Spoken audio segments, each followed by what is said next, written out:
ಆತ್ಮೀಯರೇ, ಈ ಹೊತ್ತು ನಾವು ಧರ್ಮಕ್ಷೇತ್ರ ಗೋಕರ್ಣದ ಮಹಾಬಲೇಶ್ವರ ಬಗ್ಗೆ ತಿಳಿಯೋಣ.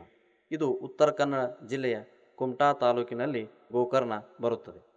ಪಾಪ ಪರಿಹಾರಕ್ಕೆ ಕಾಶಿ ರಾಮೇಶ್ವರಕ್ಕೆ ಹೋಗುವ ನಾವು ಮಾನವನಾಗಿ ಹುಟ್ಟಿದ ಮೇಲೆ ಒಮ್ಮೆಯಾದರೂ ಗೋಕರ್ಣದ ಮಹಾಬಲೇಶ್ವರರ ದರ್ಶನ ಪಡೆಯಲೇಬೇಕು.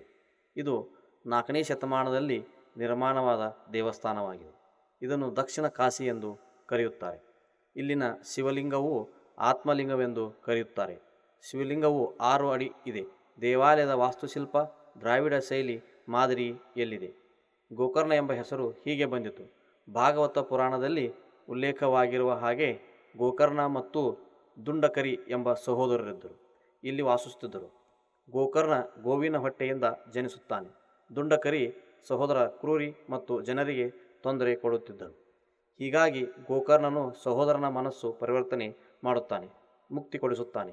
ಅಂದಿನಿಂದ ಈ ಸ್ಥಳವು ಗೋಕರ್ಣವಾಯಿತು. ರಾಮಾಯಣದಲ್ಲಿ ಈ ದೇವಸ್ಥಾನದ ಉಲ್ಲೇಖವಿದೆ. ಸರ್ವಲೋಕದಲ್ಲಿ ತಾನೇ ಶ್ರೇಷ್ಠನಾಗಬೇಕೆಂದು ತಪಸ್ಸು ಮಾಡಲು ರಾವಣನು ಕುಳಿತುಕೊಳ್ಳುತ್ತಾನೆ. ರಾವಣನಿಗೆ ತಪಸ್ಸಿಗೆ ಮನಸೋತು ಶಿವನು ತನ್ನ ಆತ್ಮಲಿಂಗವನ್ನು ಕೊಡುತ್ತಾನೆ.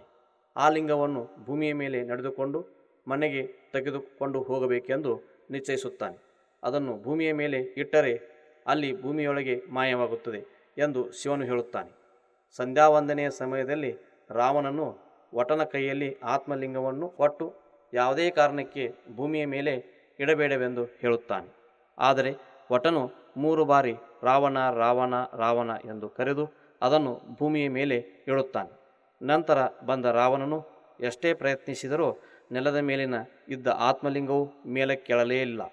ಆಗ ರಾವಣನು ಎಂಥ ಬಲವಿರುವ ಆತ್ಮಲಿಂಗವಿದು ಎಂದು ಉದ್ಘೋಷಣೆ ಮಾಡುತ್ತಾನೆ. ಅಂದಿನಿಂದ ಆತ್ಮಲಿಂಗಕ್ಕೆ ಮಹಾಬಲೇಶ್ವರ ಎಂಬ ಹೆಸರು ಬಂದಿತು. ಅಂದಿನಿಂದ ಇಂದಿನವರೆಗೆ ಪೂಜೆ ಪುನಸ್ಕಾರಗಳು ನೆರವೇರುತ್ತಾ ಬಂದಿವೆ. ಭಕ್ತರ ಆಶೆಗಳನ್ನು ಕಷ್ಟಗಳನ್ನು ಈಡೇರಿಸುತ್ತಾ ಮಹಾಬಲೇಶ್ವರರು ಬಂದಿರುತ್ತಾರೆ. ಗೋಕರ್ಣದಲ್ಲಿ ಬೀಚ್ ಇದೆ. ಇದು ಓಂ ಆಕಾರದಲ್ಲಿರುವುದರಿಂದ ಓಂ ಬೀಚ್ ಎಂದು ಹೆಸರು ವಾಸಿಯಾಗಿದೆ. ಇಲ್ಲಿಗೆ ವಿದೇಶದ ಜನರು ಪ್ರವಾಸಿಗರು ಭಾರೀ ಸಂಖ್ಯೆಯಲ್ಲಿ ನವೆಂಬರ್ದಿಂದ ಮೇವರೆಗೆ ಬರುತ್ತಾರೆ. ಧನ್ಯವಾದಗಳು.